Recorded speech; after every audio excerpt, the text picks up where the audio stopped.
Aos 40 anos, Mara Cruz é um exemplo de resiliência e força diante de uma trajetória marcada por desafios e conquistas, enquanto enfrentava os impactos de uma realidade dura, a injúria racial que a acompanhou desde a infância.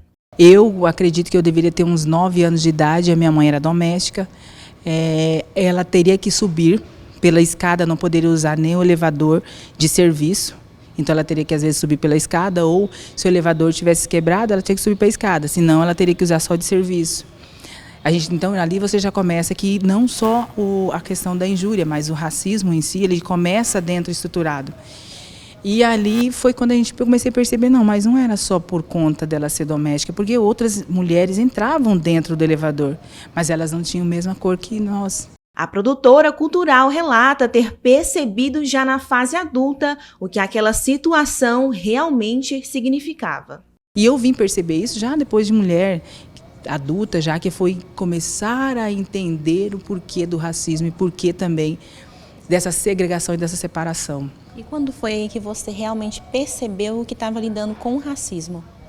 Quando eu não poderia brincar com a filha da empregada na piscina do prédio. As crianças, o avô dela permitiu que a gente fosse brincar. Minha mãe não queria deixar, porque minha mãe sempre dizia que a gente tinha que estar no nosso lugar.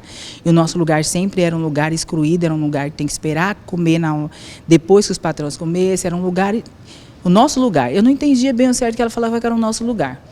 Mas ela dizia que era o nosso lugar, e aí aquele dia eu tive vontade de brincar.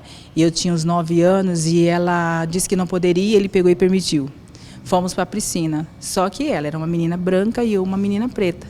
Eu até demorei para entender que as crianças saíram tudo e não quiseram brincar com a gente.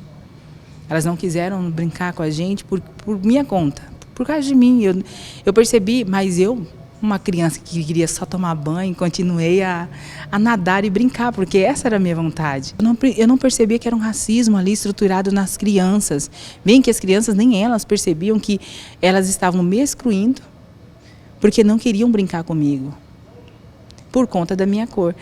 E por conta que eu era filha da empregada. Então o racismo ele não é voltado só para a cor, para a etnia, é voltado também para a parte de segregação e afastação da sociedade. Quem pode, quem não pode estar naquele lugar. Produtora cultural reconhecida em Sorriso, ela construiu uma carreira sólida, mas precisou conquistar o seu espaço com muita luta. Eu recebi uma mensagem falando que tinha gostado do meu currículo. E eu passei quase 20 dias conversando com a pessoa responsável pela empresa. Ela disse que gostou muito do meu currículo, gostou da nossa conversa e tal. Estava ansiosa para me conhecer, porque eu havia entregado, não era currículo para essa pessoa. E isso aconteceu aqui em Sorriso, eu já estava morando em Sorriso. Eu vim para cá, eu tinha 17 anos. E eu sempre trabalhei em lugares assim, que era na parte de zeladora. E naquela época eu queria mudar, eu queria sair, eu queria ir para um administrativo, eu gostaria, porque eu já estava estudando, então eu queria um melhor para mim, diferencial. E foi quando eu fui conhecer essa pessoa, tão feliz, porque eu passei 20 dias conversando com ela, era como se a gente já tivesse uma amizade ali. Quando ela me viu, ela falou, vem aqui para a gente conversar, que já é certeza que amanhã você começa a trabalhar. E eu fui, me arrumei e fui. Quando ela me viu, ela disse que a vaga havia acabado de ser preenchida, que eu não poderia fazer parte do quadro de funcionários que havia preenchido. Eu falei, não, você acabou de falar comigo, eu sou a Mara e tal. Eu vim para falar com você, sou eu, você falando comigo há 20 dias. Você me pediu que eu já começava amanhã. Eu já te falei que foi preenchido a vaga. E virou as costas e me tratou mal, assim, na forma com que ela falou comigo, ela foi grossa. E eu, assim, fiquei tão triste com aquilo, eu disse o que eu fiz. E fui assim, eu lembro até hoje, eu fui para uma sessão, que era num lugar que tinha sessão. E eu fui para a sessão, escondi um pouco e comecei a chorar. Era um sentimento ali de injustiça, de medo, né? Tentando se entender o que foi que realmente aconteceu. Ali sua ficha caiu? Eu fico assim emocionada a falar, porque eu até aquele momento não entendia que a minha cor era tão significante assim, que o meu currículo, não, ele era invejado, eu era uma pessoa bem resolvida, uma pessoa carismática, uma pessoa, você é tudo para aquele quadro, de trabalho, eu preciso de você, a fala dela sempre foi assim, eu preciso de você. E aí a minha fala, a minha conversa, eu não tinha foto no currículo, eu não coloco foto no meu currículo. Até porque eu não quero que meu currículo seja amassado e jogado fora, bem antes deles me conhecerem. Porque as pessoas falam que não existe o racismo. Como não existe, se muitas vezes eu passei por ele? E as pessoas falam assim, não, você sabe o que é ser maltratado? Ser destratado pela sua cor? Porque você falou com a pessoa, você se interagiu. Então, assim, quando a pessoa te vê e te fala não para você, que já preencheu, você entendeu, epa, eu não fiz nada, o que foi que aconteceu naquele momento? Aí foi quando eu entendi que o meu tom de pele fazia mal para algumas pessoas.